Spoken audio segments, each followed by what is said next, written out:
छोटा राजनच्या हस्तकांनी 1998 मध्ये सलीम कुत्ताची रुग्णालयामध्ये हत्या केली। काँग्रेसचे आमदार कैलास गोरंट्याल यांचा दावा।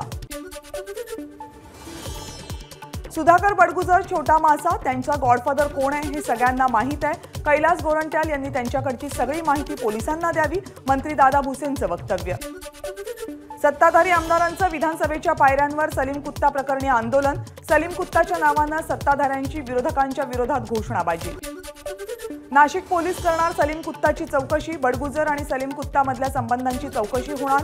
नाशिक पोलिसांचं पथक लवकरच येरवडा जेलमध्ये जाणार असल्याची ही माहिती। तुम्हाला पंकजा मुंडे यांची खूप काळजी, माझी काळजी नाही। तुम्हाला मी मुख्यमंत्री व्हावं असं वाटत नाही का?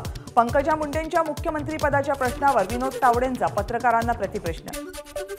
शिक्षक भरती आणि प्राध्यापक भरती लवकर करावी। दीपक केसरकर नुसते बोलतायत पण भरती करत नाहीत। रोहित पवारांची टीका। ओबीसी मराठा वाद होईल अशी टीका करू नका। छगन भुजबळ आणि जरांगे पाटलांना विनंती। अमोल मिटकरींचं वक्तव्य। राज्यामध्ये कुपोषण आणि बालमृत्यूंचं प्रमाण वाढलं। 7 महिन्यांमध्ये राज्यात 4324 बालकांचा मृत्यू। नवसंजीवनी क्षेत्रामध्ये 2022-2023 या वर्षामध्ये 1301 बालमृत्यू। एबीपी माझा, उघडा डोळे बघा नीट।